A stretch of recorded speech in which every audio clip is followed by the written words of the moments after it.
Arushi, we would now like to know कि causes क्या क्या हैं मेल इनफर्टिलिटी के आजकल के टाइम में। मेल इनफर्टिलिटी के कॉजेज़, पहला तो जेनेटिक हो सकता है कि वाई क्रोमोसोम में ही कोई प्रॉब्लम है। सेकंड हो सकता है स्पर्मेटोजेनेसिस, यानी कि स्पर्म्स बनने की प्रोसेस में ही कोई प्रॉब्लम आ रही है, या तो उसके दो कॉजेज़ हो सकते हैं, हार्मोनल या टेस्टिस में ही कोई प्रॉब्लम है। हार्मोन्स जैसे LH, FSH पिट्यूटरी से निकलते हैं तो वहाँ से कोई दिक्कत आ सकती है।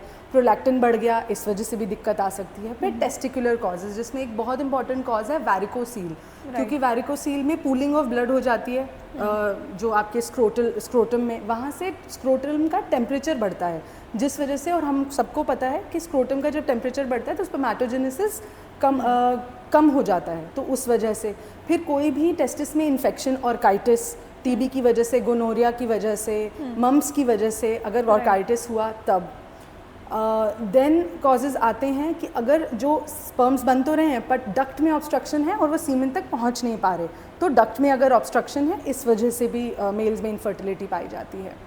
देन आ जाता है अगर सेमिनल प्लाज्मा में फ्रक्टोज कम है तो स्पर्म्स मोबाइल नहीं रहेंगे, उनके पास एनर्जी नहीं रहेगी। देन सेमिनल प्लाज्मा स्पर्म्स के प्रति ही एंटी स्पर्म एंटीबॉडीज़ बना रहा है, तो ये हो सकता है।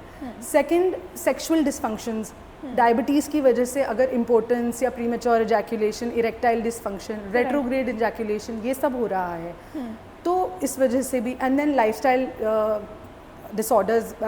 डिसऑर्डर्स जैसे मैंने आपको बताया कि स्मोकिंग है, अल्कोहल है, लैक ऑफ एक्सरसाइज है, ये सब कारण हैं जिसकी वजह से male infertility is on the rise. Right.